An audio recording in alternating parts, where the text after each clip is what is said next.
Break के बाद आपका एक बार फिर से स्वागत है। महाराष्ट्र बुलेटिन में शुरुआत हम बुल्ढाणा से करेंगे, जहां खामगांव में विजयी विश्व तिरंगा प्यारा के नारे के साथ एक बड़े तिरंगा रैली निकली। साथ ही बात वाशिम की होगी, जहां अकोला हैदराबाद हाईवे पर अमानी झोडगा के पास आज दोपहर तेज रफ्तार कार अनियंत्रित होकर डिवाइडर से जा टकराई। ऐसी तमाम खबरों पर करेंगे विस्तार से चर्चा। स्वतंत्रता दिवस के अवसर पर बुल्ढाणा जिले के खामगांव शहर में महाराष्ट्र के लेबर मिनिस्टर और खामगांव विधानसभा के एमएलए एडवोकेट आकाश फुंडकर के नेतृत्व में भव्य तिरंगा मोटरसाइकिल रैली निकाली गई, जिसमें हजारों नागरिकों और युवाओं ने हिस्सा लिया। रैली सुबह छत्रपति शिवाजी महाराज स्टेडियम से शुरू हुई, जहां छत्रपति शिवाजी महाराज की प्रतिमा पर माल्यार्पण तथा राष्ट्रमाता मऊ जिजाऊ और पुण्यश्लोक अहिल्या देवी होलकर की तस्वीर पर श्रद्धांजलि अर्पित की गई। इसके बाद रैली शहर की मुख्य सड़कों से होते हुए बीजेपी कार्यालय के सामने पहुंची, जहां राष्ट्रगान के साथ समापन हुआ। रैली के दौरान विजयी विश्व तिरंगा प्यारा और देशभक्ति के नारों से पूरा खामगांव गूंज उठा। आकाश फुंडकर ने नागरिकों, विशेषकर युवाओं से देशभक्ति की भावना को मजबूत करने और विकसित भारत के निर्माण में योगदान देने की अपील की। की या देशाचे यशस्वी पंतप्रधान नरेंद्रभाई मोदींनी जेव्हापासनं ते पंतप्रधान झाले तेव्हापासनं आपल्या तिरंग्याला तीच आन बान शान, तेच त्याचं महत्त्व या जगाच्या प्रत्येक व्यक्तीला, या देशाच्या प्रत्येक व्यक्तीला माहीत पडलं पाहिजे, त्याच्या मनात देशभक्ती जागृत झाली पाहिजे। म्हणून त्यांच्या आव्हानानुसार पूर्ण देशभरात या तिरंगा रॅलीचं आयोजन होत असते। आणि आजही आपण पाहिलं की या रॅलीला जो वाढता उत्साह आहे, यामध्ये वाढती जी तरुणाई आहे, जी सर्व नवीन पिढी आहे, ही सर्व पिढी आज या तिरंग्याला आपल्या सर्वोच्चपरी मानून या तिरंगा रॅलीत सहभागी झाले। आणि हा जो उत्साह आहे, याहून आपल्याला लक्षात येईल की नवीन पिढीमध्ये सुद्धा प्रचंड देशभक्ती त्यांच्या मनामध्ये आज त्याचं रोपण झालेलं आहे। आणि या माध्यमातून भविष्यात एक देशभक्त पिढी घडण्याचं काम होणार आहे। आजच्या दिवसानिमित्ताने युवांना काय आवाहन कराल? मी सर्व युवकांना हेच आवाहन करणार आहे की या आपल्या देशाला सर्वोच्च बनवण्यासाठी, या भारत मातेला सर्वोच्च ठिकाणी बसवण्यासाठी आपण सर्वांनी आपल्या मनात देशभक्तीची ज्योत पेटवली पाहिजे। आणि या देशाला विकसित भारत करण्यासाठी प्रत्येकाने आपलं योगदान दिलं पाहिजे। बुल्ढाणा महाराष्ट्र से सी न्यूज संवाददाता संदीप सावजी की रिपोर्ट। कल्याण डोंबिवली शहर की 72 झोपड़पट्टियों में रहने वाले गरीब नागरिकों का संपत्ति कर घटाकर प्रतिवर्ष 500 रुपए करने की मांग Republican party of India Kalyan Dombivli झोपड़पट्टी महासंघ ने पालिका प्रशासन से की है। महासंघ ने पत्र देकर राहत की मांग करते हुए चेतावनी दी है कि 10 दिनों में सकारात्मक निर्णय नहीं होने पर कल्याण पालिका मुख्यालय पर आक्रोश धड़क मोर्चा निकाला जाएगा। इस दौरान अन्ना साहेब रोकड़े, माणिक उगड़े, भीमराव डोलस, किशोर मगरे, मीना सालवे, समाधान तायडे, रवि गायकवाड़ सहित कई पदाधिकारी मौजूद रहे। वहीं शिवसेना विधायक राजेश मोरे ने पालिका आयुक्त अभिनय गोयल से मुलाकात कर गरीब एवं रोज कमाकर गुजारा करने वाले नागरिकों के लिए संपत्ति कर 500 रुपए वार्षिक करने की मांग करते हुए मानवीय दृष्टिकोण अपनाने का आग्रह किया। आपल्या या कल्याण डोंबिवली महानगरपालिकेच्या माध्यमातून या कल्याण डोंबिवलीमध्ये सर्वेचं काम, टॅक्स लावण्याचं सर्वेचं काम चालू आहे। आणि मी ते सर्वेचं काम चालू असताना आपल्या या कल्याण डोंबिवली महानगरपालिकेत 76 ते 77 झोपडपट्ट्या आहेत आणि झोपडपट्टीचाही सर्वे झालेला आहे। पण तुम्ही बघितलं असेल, आता या 1-2 महिन्यापूर्वी आतापासूनच झोपडपट्टीला अवाढव्य टॅक्स देण्याचं काम या महापालिकेने दिलेलं आहे। आणि सर्व झोपडपट्टीमध्ये राहणारे गोरगरीब जनता याच्यामुळे भयभीत झालेले की एवढ्या मोठ्या प्रमाणात 40 ते 50 हजार एका झोपडपट्टीला टॅक्स कुठून भरायचा। कारण आपण एक सर्व गरीब माणसं आहोत आणि पोटापाण्यावर जगणारी माणसं आहोत। आणि मग त्यामुळे रिपब्लिकन पार्टीचे सर्व पदाधिकारी, आमचे आदरणीय वडीलधारी अण्णासाहेब रोकडे, माझे मित्र मगरे साहेब, माझे मित्र माणिकराव उगडे, आमचे माजी नगरसेवक भालेराव साहेब आणि सर्व पदाधिकारी, आज डोलस साहेब, माजी नगरसेवक डोलस साहेब, आम्ही सर्व पदाधिकारी आज आयुक्तांची भेट घेतली।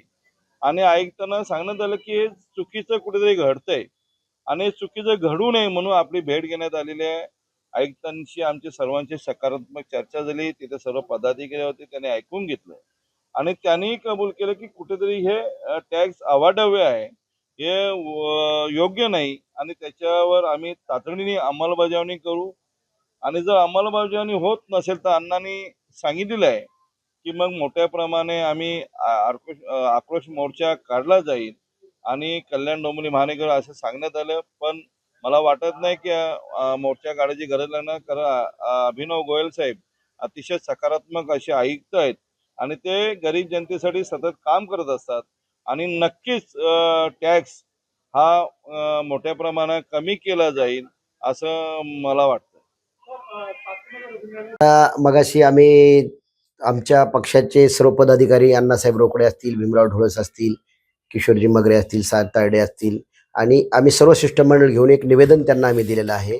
हे निवेदन त्यांना सादर केलेलं आहे आणि योगायोगाने तिथे आपल्या ग्रामीणचे आमदार सन्माननीय राजेश मोरे साहेब तिथे असताना तेही याच्यामध्ये सहभाग घेऊन त्यांनी सुद्धा आयुक्त साहेबांना याच्यात बाबतीतली भूमिका मांडली आहे.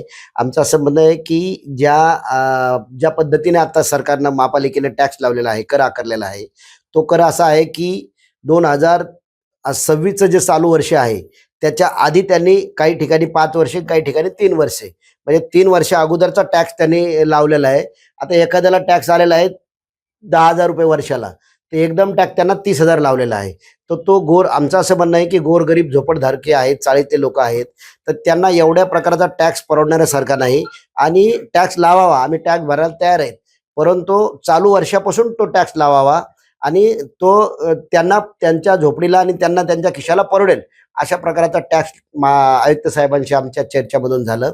आदरणीय आमदार साहेब सुद्धा त्यांना बोलले की आम्ही सर्व गोरगरीब लोक आहेत, झोपडपट्टीत राहणारे लोक आहेत, मोलमजुरी करणारे, रिक्षावाला असतील, भांडे धुणारे असतील किंवा कचरा वेचक महिला आहेत, असे असंख्य गोरगरीब लोक झोपडीत राहत आहेत आणि कच्चं बांधकाम आहे, पक्क बांधकाम नाही. महापालिकेने काय केलं आहे, सरसकट टॅक्स लावून टाकलेला आहे. म्हणजे कॉन्क्रीट जे असेल, चाळीला असेल, बिल्डिंगला असेल आणि झोपडीला असेल, सर्वांना सरसकट टॅक्स लावल्यामुळे तिथे सुद्धा आमचं म्हणणं आहे की त्याच्यात सरसकट वर्गवारी करा तुम्ही. झोपडीच्या हिशोबानं वार्षिक तुम्ही 500 रुपये आता आम्ही मागणी केलेली आहे, परंतु अण्णा परवडेल वर्षाला अशा हिशोबाचा टॅक्स लावावा. आणि त्यावर आयुक्त साहेब म्हणाले की मी लवकरच याच्यावरती आमच्या कार्यकारी लोकांचं मंडळाचं जे बैठक घेऊन यावर लवकर आपण काही ना काहीतरी मार्ग काढू म्हणाले त्याच्यावर, असं आयुक्त साहेबांनी आम्हाला आश्वासन दिलेलं आहे. आणि ह्यावेळी आमचे किशोरजी मगरे त्यांनी सांगितलेलं आहे की बाबा तुम्ही जर 8 दिवसात हे घेतलं नाही तर रिफाईच्या वतीने कल्याण महापालिकेवरती आपला धडक मोर्चा सुद्धा आम्ही आयोजन करू, तुम्ही जर आम्हाला लवकरात लवकर निर्णय दिला नाही. म्हणाले की लवकरात लवकर तुम्हाला आम्ही लेखी स्वरूपात नाही आणि याच्यावर काय तोडगा काढतील ते आम्ही प्रयत्न करू, असं त्यांनी आपले ग्रामीणचे आमदार सन्माननीय राजेश मोरे यांच्या उपस्थितीमध्ये त्यांनी सांगितलेलं आहे.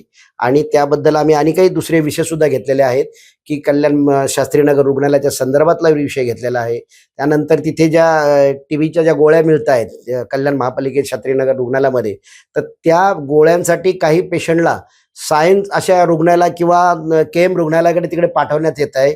त्याच्यावर सुद्धा आयुक्त साहेबांनी आम्ही लक्ष केंद्रित केलेले आहे त्यांच्याला, तेही त्या संदर्भात ते बोलणार आहेत. आणि अशा अनेक प्रश्न तिथे आम्ही मांडलेले आहेत. सध्या बालवाड्यांचा प्रश्न जो महापालिकेमध्ये प्रलंबित आहेत, जिथे अंगणवाड्यांचा आहे तोही त्यांच्याकडे मांडलेला आहे. बुद्धभूमीच्या ठिकाणी तिथे आता एक आमचं ज्याला आम्ही हे म्हणतो वर्षवास म्हणतो, त्या वर्षवासाचा कार्यक्रम चालू आहे. तिथे ते जे भंते जे आमचे बसतायत ते खाली असं चिखल तिकडे आहे, पाण्याची सोय व्यवस्थित नाही, त्यामुळे तिथेही सुद्धा त्यांना सुविधा करून देण्यासाठी तेही सुद्धा आयुक्त साहेबांनी मान्य केलंय. लवकरच त्याच्यावर आमचं तोडगा काढून तेही सहकार्य केल्यात येईल अशा प्रकारे त्यांनी आज आम्हाला आश्वासन दिलेलं आहे. आमचं म्हणणं असं आहे की गोरगरीब झोपडपट्टीमध्ये जवळजवळ 72 झोपडपट्ट्या आहेत, त्याच्यामध्ये जवळजवळ 35 ते 40 हजार लोकसंख्या आहे आणि त्याच्यामध्ये मोठ्या प्रमाणात रिक्षा चालक असेल, मोलमजूर असेल, हातावर बांधकाम करणारा असेल, कारागीर असेल, पेंटर असेल, सुतार असेल, रिक्षा चालक असेल, कचरा वेचक असेल, भांड्याची धुणारे महिला असतील किंवा घरेलू कामगार करणारी ही जी मंडळी आहे, हे अत्यंत अल्पदर त्यांच्यावर उत्पन्न आहे. वार्षिक उत्पन्न त्यांचं लाखाच्या पुढेही जात नाही. आणि अशा वेळी तुम्हाला आम्ही 30 आणि 40 हजार रुपये जर वर्षाला द्यायचे, 10-10 हजार रुपये तुम्हाला वर्षाला द्यायचे, तर कुठून आणणार? आजच्या परिस्थितीमध्ये शिक्षण महाग झालेलं आहे, शाळा तुम्ही शासकीय शाळा बंद केलेल्या आहेत. तर ह्या सगळ्या ज्या गोष्टी आहेत यावरती आयुक्त साहेबाशी चांगल्या पद्धतीने आमची चर्चा झालेली आहे आणि त्याच्यावर लवकरात लवकर तोडगा काढतील अशी अपेक्षा आहे आम्हाला. कल्याण से सी न्यूज संवाददाता दीपक मोरे की रिपोर्ट। अकोला हैदराबाद हाईवे पर अमानी झोडगा के पास आज दोपहर तेज रफ्तार कार अनियंत्रित होकर डिवाइडर से टकरा गई, हादसे में कार सवार 4 लोग घायल हो गए, जिनमें 2 की हालत गंभीर बताई जा रही है। टक्कर इतनी जोरदार थी कि कार बुरी तरीके से क्षतिग्रस्त हो गई। सूचना पर पुलिस मौके पर पहुंची और घायलों को अस्पताल पहुंचाया। हादसे के चलते कुछ समय तक हाईवे पर यातायात प्रभावित रहा, जिसे पुलिस ने सुचारू कराया। फिलहाल पुलिस मामले की जांच कर रही है। अकोला से सी न्यूज संवाददाता नागेश अवचार की रिपोर्ट। फिलहाल के लिए महाराष्ट्र बुलेटिन में बस इतना ही। देश दुनिया की तमाम बड़ी खबरों को जानने के लिए आप जुड़े रहिए सी न्यूज भारत के साथ। हर खबर आपके साथ, आपके हाथ।